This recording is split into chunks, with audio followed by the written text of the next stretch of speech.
News, आवाज महाराष्ट्राचा। सध्या आपण बघतोय की जग हे अतिशय वेगाने पुढे चाललेलं आहे. मात्र काही समाज व काही समाजातील लोक अजूनही त्याच परंपरेत राहिलेलं सध्या समोर येत आहे. आपण बात करतोय ती म्हणजेच एका मुलीला परस्पर तिच्या इच्छेविरुद्ध फक्त पंचायत भरून, म्हणजे काही लोकांची पंचायत भरून तिला घटस्फोट दिला जातोय आणि ती मुलगी गेली 5 वर्षापासून न्यायाच्या प्रतीक्षेत फिरत आहे. कधी सातारा पोलीस तर कधी इचलकरंजी पोलीस. अशीच एक बातमी जी आहे ती पिंपरी चिंचवडमधील एका तरुणीची आहे.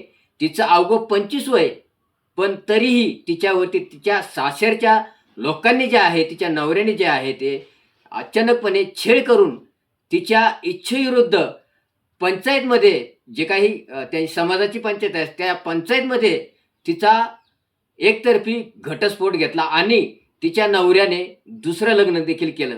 यामध्ये पीडिता जी आहे ती वारंवार पोलिसांकडे जात असून गेली 5 वर्षापासून तिला आत्तापर्यंत न्याय भेटला नाहीये. तर आपण अशाच या पीडितेची जी काही कहाणी आहे ती आपण ऐकणार आहोत तिच्याकडूनच. तर नक्की काय कहाणी आहे तिची ऐकूयात आणि पाहूयात नेमकी काय घडलाय प्रकार आणि कुठे घडलाय, नेमकी काय आहे हा प्रकार. जात पंचायतीचा कथित बेकायदेशीर निर्णय, पीडित विवाहितेचा न्यायासाठी लढा, पोलिसांवर गुन्हा नोंदवण्यास टाळाटाळीचा आरोप. पुणे पिंपरी चिंचवड मोशी येथील एका विवाहित महिलेनं जात पंचायतीद्वारे कथित बेकायदेशीर घटस्फोट, जात बहिष्कृत करण्याची धमकी आणि पतीच्या दुसऱ्या लग्नाप्रकरणी संबंधितांवर कारवाईची मागणी करत तातडीची पत्रकार परिषद आयोजित केली. पीडित महिलेच्या म्हणण्यानुसार बाळंतपणासाठी माहेरी आल्यानंतर पतीने तिला नांदवण्यास नकार दिला. त्यानंतर तिने न्यायालयात दाद मागितली. मात्र मार्च 2026 मध्ये सातारा जिल्ह्यातील तारळी गावात कथितपणे जात पंचायत भरवून तिचा बेकायदेशीर घटस्फोट जाहीर करण्यात आला. तसेच निर्णय न मानल्यास जातीतून बहिष्कृत करण्याची धमकी देण्यात आल्याचा आरोप करण्यात आला. या प्रकरणी सातारा पोलीस स्टेशन जिल्हा पोलीस अधीक्षकांकडे वारंवार तक्रारी करूनही अद्याप गुन्हा दाखल करण्यात आलेला नसल्याचा आरोप पीडितेने केला आहे. या दरम्यान मे 2026 मध्ये इचलकरंजी येथे पुन्हा जात पंचायत भरून पतीचे दुसरे लग्न लावण्यात आल्याचा गंभीर आरोप करण्यात आला. या प्रकरणी इचलकरंजी पोलीस ठाण्यात लेखी तक्रार देण्यात आली असली तरी अद्याप कोणताही गुन्हा नोंदवण्याची कारवाई झालेली नसल्याचा दावा करण्यात आलेला आहे. पत्रकार परिषदेत संबंधित जात पंचायतीतील पदाधिकारी, पती आणि अन्य जबाबदार व्यक्तींवर सामाजिक बहिष्कार प्रतिबंधक कायद्यासह लागू झालेल्या इतर कायद्यानुसार तातडीनं गुन्हा दाखल करून कठोर कारवाई करण्याची मागणी करण्यात येणार असल्याचं आयोजकांनी म्हटलं आहे. मी सुष्मिता सुशांत नगरकर. 21 नोव्हेंबर 2019 मध्ये माझं लग्न झालंय. मी बाळंतपणासाठी इथे माझं माहेर पुणे आहे आणि सासर इचलकरंजी कोल्हापूर आहे. मी इचलकरंजी कोल्हापूर वरून पुण्याला आले होते माझ्या बाळंतपणासाठी. तिथून आल्याच्या नंतर मी तिथून आल्यावर म्हणजे माझी कास्ट हिंदू कंजरभाट आहे. कंजरभाट समाजात जात पंचायत ही समांतर न्याय व्यवस्था म्हणून चालते. म्हणजे जात पंचायत बसते आमच्या कास्टमध्ये. हिंदू कंजरभाट मध्ये जात पंचायत ही बसवली जाते. त्याच्यानंतर माझी जी सोडचिठ्ठी, एकतर्फ सोडचिठ्ठी केली आहे ती जात पंचायतीवाली लोकांनीच केलेली आहे, मला न कळवता किंवा माझ्या घरच्यांनी न कळवता. काय मागणी काय आहे? आता माझी एवढीच मागणी आहे की ज्या लोकांनी एकतर्फ माझी सोडचिठ्ठी केली आणि ज्या लोकांनी माझं म्हणजे त्यांचं दुसरं लग्न लावून दिलं त्या सगळ्यांवर गुन्हा दाखल व्हावा आणि मला न्याय मिळावा, एवढीच माझी विनंती आहे. ज्यांनी नवऱ्याचं दुसरं लग्न लावून दिलं त्यांचं गणेश बागडे, महाराणा प्रताप सरपंच इचलकरंजी, राजेश नवले, राजू मेणेकर, जयराज भाट, काळू माचरे, दिलीप पाटुंगे हे त्या मुलीचे वडील आहेत. जे मुलगी ज्यांच्यासोबत लग्न केलंय ना त्या मुलीचे वडील आहेत हे. आणि राकेश बाटुंगे हे त्यांचा चुलता आहे. सोमेन नगरकर, सचिन नगरकर, सुशांत नगरकर आणि प्रियंका सनी गागडे आणि नरेश वसंत नगरकर आणि सचिन उर्फ सनी गागडे हे सुरेश मेणेकर हे सगळे पंच लोक होते इथं 12-13 जण. विनोद गागडे आणि सुरेश उर्फ सुरसिंग मेणेकर हे 14-15 जण होते. या सगळ्यांनी मिळून या लग्न लावून दिले त्याचं जात पंचायत बसून.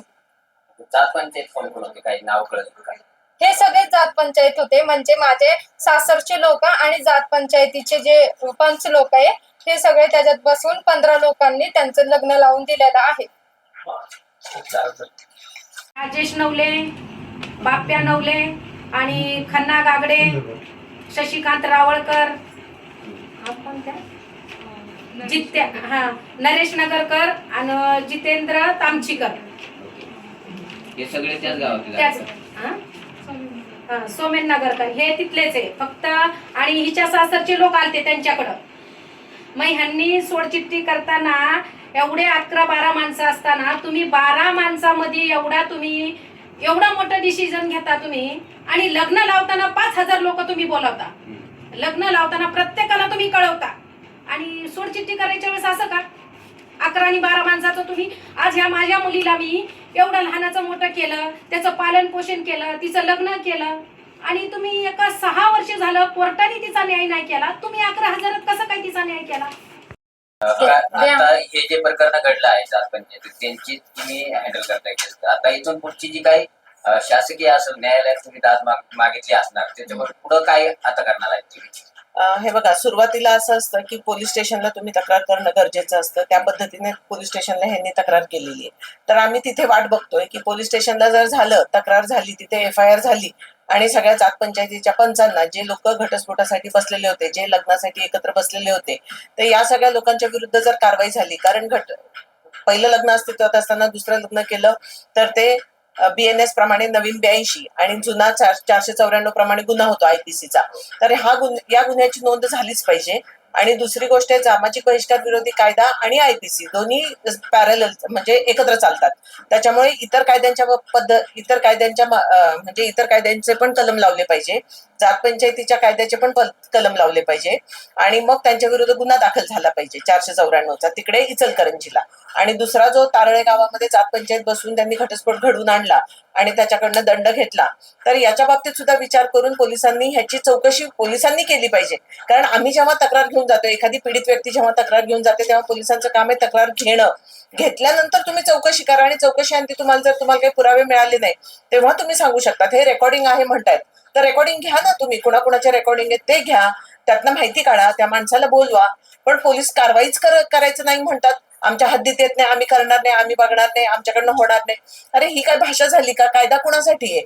कायदा सामान्य माणसांसाठी आहे. पोलिसांनी काम करू नये यासाठी कायदा नाहीये. कायदा पोलिसांनी काम करावं आणि पीडित व्यक्तीला न्याय मिळवून द्यावा यासाठी कायदा असतो.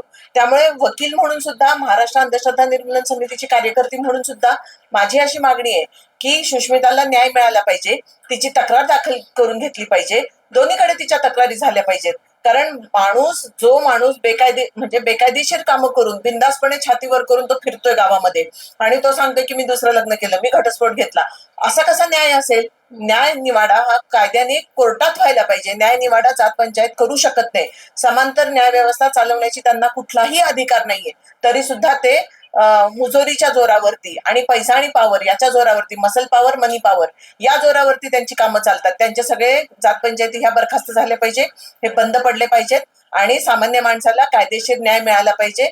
कारण त्यांना अजिबात अधिकार नाहीये समांतर न्याय व्यवस्था चालवण्याचा. आणि त्याच्यामुळे आमची ही मागणी आहे की जे गुन्हे करतात त्यांच्या विरुद्ध गुन्हेगारी कायद्याप्रमाणे त्यांच्यावरती कारवाई झाली पाहिजे. सामाजिक बहिष्कार विरोधी कायदा हा नवीन आहे, 2017चा आहे.